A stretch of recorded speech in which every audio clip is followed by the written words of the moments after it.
Traveling in Singapore requires a lot of walking. To help you maximize your steps, and for a simple itinerary, please keep on watching. You can group the tourist spots of Singapore per district or neighborhood. Here are some of the places you can visit in one go.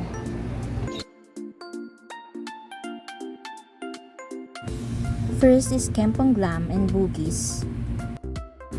6 minutes away from the Bugis MRT station is the Sultan Mosque, and 1 minute away from there is Arab Street.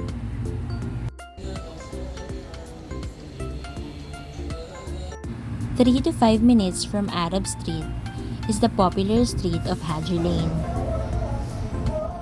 Better skip Haji Lane in the morning as it only comes alive in the afternoon or in the evening. 10 minutes away from Haji Lane is the Bugis Junction. Bugis is a good jump-off point to several other tourist destinations. Second neighborhood is Little India. Beside Little India MRT is Tekka Center, where you can shop and dine at its hawker center. And 5 minutes away is this famous Indian temple. And 6 minutes away is Mustafa Center, where you can buy affordable goods like perfume. Third group is Singapore's Civic District. 6 minutes away from the MRT station is the Instagrammable Fort Canning 3 Tunnel.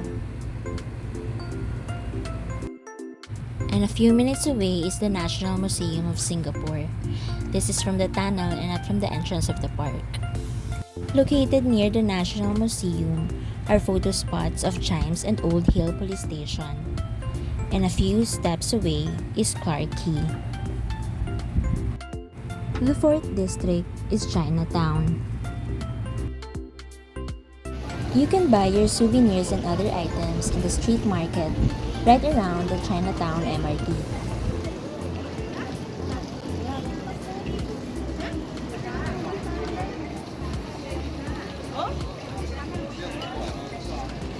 From Chinatown, a few steps away is Ansiang Hill Park, and a few minutes away is Buddha Tooth Relic Temple.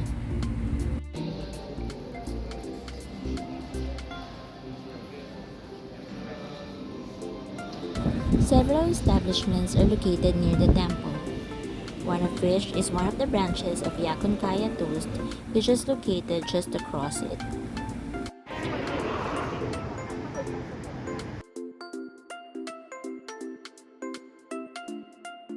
A minute away from Yakun Kaya is one of the popular hawker centers of Singapore, which is Maxwell Food Center.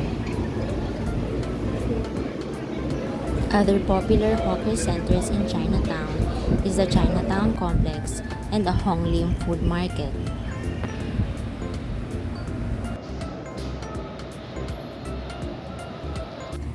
Fifth group is the attractions in Sentosa. Sentosa is home to Universal Studios Singapore. To take a picture at this globe structure, however, you do not have to go inside Universal Studios, as it is located right outside. Sentosa is home to a lot of attractions, such as Harry Potter, Visions of Magic, the Sea Aquarium. For more information on this attraction, we have a vlog, Things to Know, Sea Aquarium Singapore. We'll include a link in the description box below. Other Sentosa attractions include the Sky Helix, Skyline Luge, and the Wings of Time Symphony Fireworks. There are also a lot of shops right outside Universal Studios Singapore, such as this Lego store. The next district is the best one, the Marina Bay. Only 2 kilometers separate the Art Science Museum from the Merlion Park. From the Merlion Park, you can traverse the Jubilee Bridge, Esplanade, the Helix Bridge to go to the Art Science Museum and maximize your steps.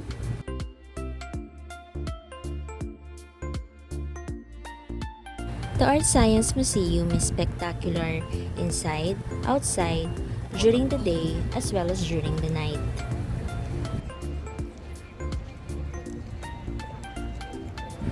Six minutes away from the Art Science Museum is the shops at the Marina Bay Sands.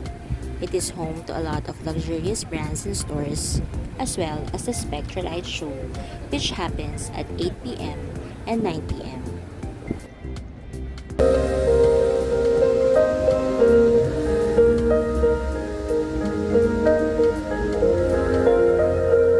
The last group of attractions is the Marina Bay Gardens by the Bay area. Grouped in one place are the unbelievable attractions of the Cloud Forest, the Flower Dome, and the Super Tree Grove.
Three minutes away from the Flower Dome is the OCBC Skyway. Get the best view of the super trees, the MBS and other attractions from the top and for a few Singaporean dollars. And at night, one of the must-see attractions is the Garden Rhapsody, when the super trees come alive at 7:45 and 8:45 p.m. If you want to catch two light shows at the same night, you can watch the Garden Rhapsody at the Super Tree Grove from 7:45 p.m. to 8 p.m.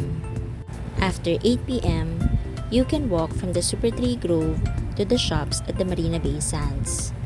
That will not take you more than 30 minutes. Before 8:30 p.m., you can already have a good spot before the Spectral Light Show begins at 9 p.m.